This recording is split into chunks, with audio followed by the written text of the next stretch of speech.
Hello, my name is Preston Smith, and I'm currently participating in the asynchronous storytelling competition. The story I'm about to tell you is of unknown origin.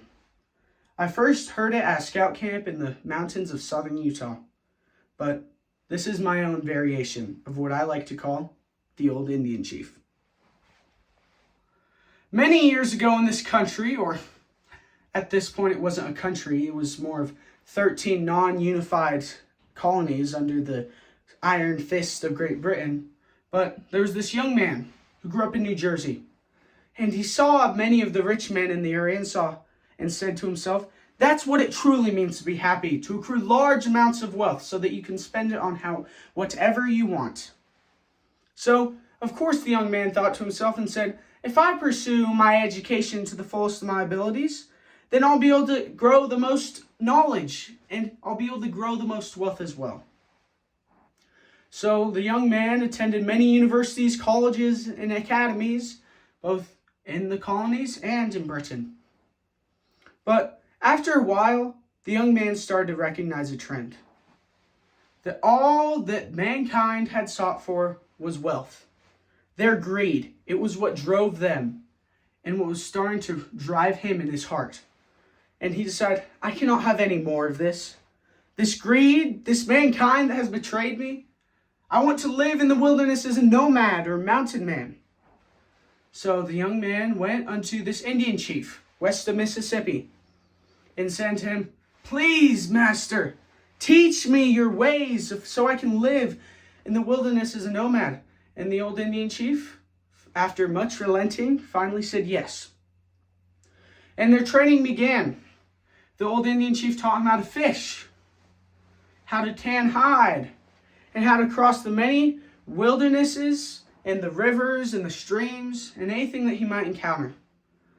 But one thing that was common across the many weeks of training was that the old Indian chief every single morning would go up unto the mountain to pray to the Great Spirit. He would thank him for the many bountitudes or multitudes of blessings that he had received, for the bountiful harvests, for the many animals that they were able to trap for food, or for the many lives that were saved from the storm, and just anything in general that came to his mind.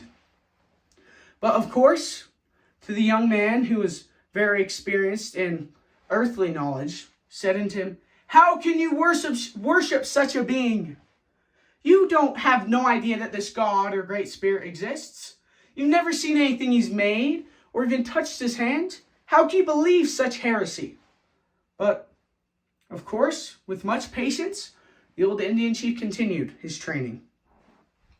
But many weeks later, when the old Indian chief woke up to go into the mountain, he woke up the young man as well and told him where they were going. And towards the trail to the mountain, the old Indian chief pointed out, what made those tracks? And the young man said, those are the tracks of the beaver, master. You can see as his tail dragged through the ground to get into the river. And you can see his dam over there. And the old Indian chief said, how do you know this? And the young man said, you've taught me well, master. I know these things. And then continuing up the trail, the old Indian chief said, what made those tracks? And the young man said, those are the tracks of the bear, master. You can see his last meal, the deer. And you can see the claw marks against the tree. And the old Indian chief again said, how do you know? And the young man said, you've taught me well, master. I know these things. And then continuing up a bit more in the trail, the old man said, in the tree, those holes, what animal made those holes? And the young man said, those are the holes of the woodpecker, drilling through the tree to look for bugs. And the old Indian chief said, how do you know? And the young man said, you've taught me this, master. You've taught me this and many more things. And then finally going to the top, the old man said, what made those tracks? And the young man said, those are the tracks of the elk. You can see as he was digging through the snow to look for food. And you can see the branches that were ripped off the tree when he passed by. And the old man, or Indian chief, said, how do you know?